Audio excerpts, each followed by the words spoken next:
শুভ সকাল আমার প্রিয় পরিবার, আশা করি তোমরা সবাই ভালো আছো, সুস্থ আছো।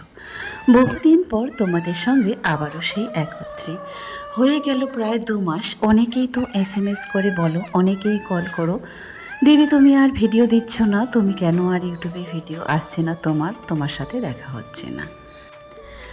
তো কি আর বলবো, এখন তো তোমরা দেখতেই পাচ্ছ আমি কোথায় আছি আর কোন জায়গায় আছি। হ্যাঁ, আবারও ফিরে এসেছি সে নিজের ঠিকানায়, নিজের বাড়িতে, নিজের স্বামীর বাড়িতে। হয়ে গেল প্রায় মোটামুটি অনেক দিন আসার, তবে ভিডিও দেইনি। এসেছি, এই তো বাড়ির কাজ কমপ্লিট হচ্ছে, আস্তে আস্তে সব ব্লগগুলোয় আসবে, তোমরা ধীরে ধীরে সমস্ত কিছুই দেখতে পাবে, কোথায় বাড়ি, কোন বাড়িতে, কেন এসেছি, কি করতে এসেছি। এই তো আমি যবে থেকে এসেছি আমি এসেছিলাম ভোটের আগের দিন, তারপরের দিন থেকে শুরু হয়েছে আমার বাড়ির কাজকর্ম। এই তো আমার বাড়ির বারান্দা, আর দেখতে পাচ্ছ এই সজনে গাছটা, এখান থেকে কয়েকটা পাতা পেরে নিলাম। কারণ কি বলতো, বহুদিন এই বাড়ির আর ঘরেওয়া আর নিজের হাতে লাগানো কিংবা নিজের গাছের কোনো শাক সবজি ফল ফলাদি খাওয়াই হয়নি। তাই মনে হচ্ছে এইদিকে ভাত বসিয়ে দিয়েছি আর এখান থেকে শাক পাতা তুলছি। কতই না সুখের গ্রামের জীবন, তাই না? তারপরেও যেন গ্রামে পুরো জীবনটা কাটানোর জন্য যেমন একরকম, কি বলবো বলো তো, বিরক্তই মনে করে বাচ্চাগুলো, কারণ তারা শহরেই বড় হয়েছে। সেই যে তারা ক্লাস 5 থেকে গিয়েছে, হয়ে গেল প্রায় 8 থেকে 10 বছর। তারপরে একবার না দুবার, হয়তো 2 বছরে হয়তো বাড়িতে এসেছিলাম, তারপরে দীর্ঘ 8 বছর পর আবার এই পুরনো জায়গায়। সব স্মৃতিগুলো যেন মনের মধ্যে গেঁথেছিল মালা হয়ে। তারপরে একে একে সব কিছু দর্শন করার পরে নিজের হাতে লাগানো কাজ আর নিজের হাতের কেনাকাটা হাঁড়ি পাতিল আর সাজানো বাড়িটা যেন সব সময় মনের ভিতরে ঘুরঘুর করতো। কখন যাব, কখন কমপ্লিট করব, আর কি ফিরে পাবো না, এইরকম সব মিলিয়ে যেন অনেক কিছু। তারপরে এই তো বাড়ির কাজ হচ্ছে, আর আমি ওদেরকে বলেছিলাম মাছ এনে দিতে। কোথাকার মাছ বলো তো? এটা হচ্ছে বিলের টাটকা টাটকা পুঁটি মাছ, আর কই মাছ আছে, আর ট্যাংরা মাছও আছে, সব কিছু মিলিয়ে একসঙ্গে।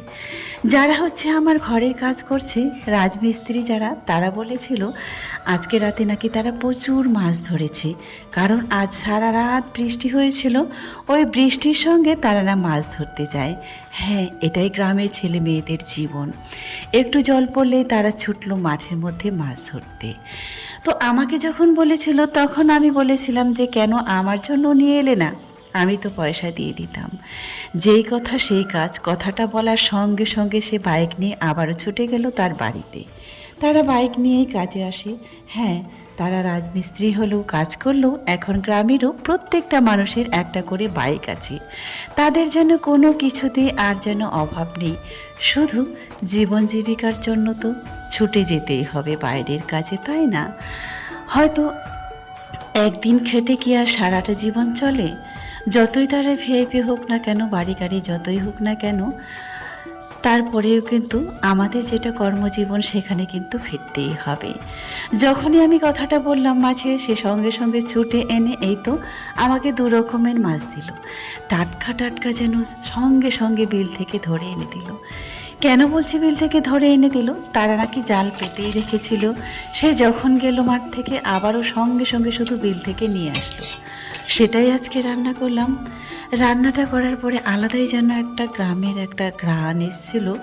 সত্যি আবার সেই মাটির টানে সব কিছুই মিলিয়ে যেন একসঙ্গে এই জীবনটা খুব সুন্দরভাবে কেটে যাচ্ছে। আর এই তো দেখতে পাচ্ছ যেটা, এটা হচ্ছে আমার শাশুড়ি মা। বহুদিন হয়তো তাকে সেবা যত্ন কোনো কিছুই করতে পারেনি, আবার সেই ফিরে এসে যেন মনে হচ্ছে, এখন যেন মনে হচ্ছে সেও যেন ছোট্ট বাচ্চার মতো হয়ে গেছে। তাকে কোলে পিঠে করে রাখলে যেন সব থেকে বেশি ভালো হয়। এই তো তাকে মাথায় তেল দিয়ে দিলাম আর একটু হাত পা টিপে দিলাম। টুকটুক করে দেখলাম আমার কাছে চলে এলো। যদিও আমাদের একটাই বাড়ি, মাঝখানে ছিল পার্টিশন, আজ সেটাও নেই। মেজ ভাসুরের বাড়ি আর আমাদের বাড়ি একটাই উঠোন বলতে গেলে, এখন হয়ে গেছে। তবে কি বলতো, আগে যখন ছিলাম তখন মাঝখানে পার্টিশন ছিল, বহুদিন যখন নাই তো পুরো বাড়িটাই একটাই হয়ে গেছে। তাই ওপারের বারান্দায় বসে থাকলে আমাকে যেন দেখতে পায়, আমার মেয়েদেরও দেখতে পায়। তাই যেন লাঠিটা নিয়ে টুকটুক করে ছুটে আসলো। আমি তখন বললাম, মা মাথায় তেল দিয়ে দিব? তখন বলল হ্যাঁ। সত্যি আগে যখন ছিলাম তখন যেন টুকটুক করে চলে আসতো, মাথায় তেল দেওয়া, হাত পা টিপে দেওয়া। এই স্মৃতিগুলো আবারও যদি দীর্ঘদিন কিছুদিন ফিরে পেতাম তাহলে সার্থক হতো জীবনটা, তাই না? তো যাই হোক, যে দুদিনের জন্য পেলাম সেই দুদিনের জন্যই যতটুকুই করতে পেরেছি তাও তো পেরেছি, না হলে এটাও তো মনের মধ্যে একটা খটকা থেকে যেত। আর সব মিলিয়ে কেন করতে পারি না বলো তো?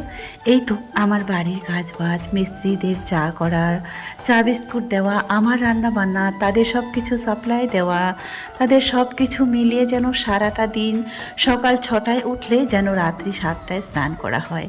হ্যাঁ বন্ধুরা, কোনো দিনও যবে থেকে এসেছি দুপুরে স্নান করতে পারিনি, সেই 7টায়, আর উঠতে হয় সেই ভোর 4টায়। গ্রামের মানুষ কিন্তু 5টার পরে কেউ শুয়ে থাকে না, যে যার মতো ঠিকানায় বেরিয়ে যায়, কেউ মাঠের কাজে, কেউ হাটের কাজে, কেউ ঘাটের কাজে। এই তো একটাই গ্রামের জীবন। তারা কিন্তু কখনো, বাড়ির পুরুষেরা কখনো বাড়িতে বসে থাকে না, কোনো না কোনো এক কাজে ব্যস্ত আছে, মহিলারাও থাকে। তারপরেও যেন তাদের একটা গুজব, আজাব, এই সমস্ত কিছু কিন্তু চলতেই থাকে। হ্যাঁ, আলাপের মাঝেও কিন্তু তারা সমস্ত কাজ কমপ্লিট করে নেয়, তবে তারপরেও ঘোরাঘুরিটা তাদের থাকে। বলতে বলতে চলে এলাম একটু মাঠের দিকে। মাঠের দিকে এই কারণে এলাম, একটু শাক তুলবো বলে। আর আমাদের জমিতেও সে লঙ্কা লাগানো আছে, ভাবছি কিছু অল্প একটা লঙ্কা তুলবো। এই যে দেখতে পাচ্ছ, এইটা আমি যেই গলিতে যে যাচ্ছি এটা হচ্ছে আমার কাকা শ্বশুরের, আর পাশেরটাও তাদের, তার পাশেরটা আমাদের। কারণ একটা বলবো না, আবার একটাই বলা যায়। তাদের এই এই উঠোনটায় এক সময়, এটা আমরা বলি খোলা বলি, এখানে ধান ঝাড়া হয়, ধান ঝাড়ার পরে যে কাড়িগুলো খড়গুলো থাকে সেগুলো গাদা দেওয়া হয়। আর তারপরে তো তাদের এখন গাড়ি, অনেকগুলো গাড়ি, এখন সেই গাড়িগুলোই থাকে। আর আমাদের বাড়ির যেটা, সেটাতে হচ্ছে খড়ের পালা একটা না দুটো আছে। কারণ কি বলো তো, এখন তো আর কেউ ধান সেই খড়ে আটি করে মারে না, সেই গাড়ি আসে, গাড়ি থেকে মাঠ থেকে ধান নিয়ে চলে আসে। আর চলে আসে এবার গরুর কথায়। আমরা যখন ছিলাম তখন কিন্তু সবার ঘরে গরু ছিল। আর এই তো ট্রাক্টর দিয়ে চাষা হয়, ট্রাক্টর দিয়ে ধান ঝাড়ানো হয়, সব কিছু তো ট্রাক্টরের কাজেই লাগে। তাই গরু তো আর কোনো কাজে লাগে না, তারা মনে করে। আসলে গরুর গোবরটাও কিন্তু সার হয়। তো যাই হোক, এখন তো সবাই বুঝতেই পারছো উন্নত যুগ, কেউ হয়তো যদিও একটা দুটো গরু পালে, আর বেশি পালে না। তারপরে চলে এসেছি বাড়িতে। তারপরে সকাল দুপুরের দিকে এসেছিল বড় মেয়ে। আর এই তো খাওয়া দাওয়া করার পর এই তো নাতিকে উঠিয়ে দিয়েছি চালের উপরে। এটা ছিল আমার গোলা ঘরেও বলতে পারো, আর এমনি বলতে পারো বারান্দাটায় রান্না হতো, ঘরের মধ্যে সমস্ত আসবাবপত্র, ধান, গম, ভুট্টা এগুলোই থাকতো। তো সেই ঘরটাও এখন পুরোটাই ফাঁকা। তো এই ঘরের চালে পেছন দিকে ছিল একটা সজনে গাছ, প্রচুর সজনে হয়েছে। গ্রামে এসব কেউ খেতে চায় না, যার যার গাছে আছে সমস্ত কিছুই কিন্তু রয়ে গেছে। বড় মেয়েকে বললাম নিয়ে যাবে, তো বললো যে হ্যাঁ মা নিয়ে যাব। তাই ওকে উঠিয়ে দিলাম, সে তো এক লাফেই উঠে গেল। সে যেন কোনো কিছুতেই ভয় পায় না, সেই পারছে। আবার সেই সব কিছু মিলিয়ে যেন আমার জীবনটা ধন্য হচ্ছে সব কিছু দিয়ে। এতদিন পরে নিজের ঠিকানায়, নিজের বাড়িতে ফিরে এসে নিজের কাজগুলো দেখতে পেরে সব মিলিয়ে যেন ভালোই কাটলো।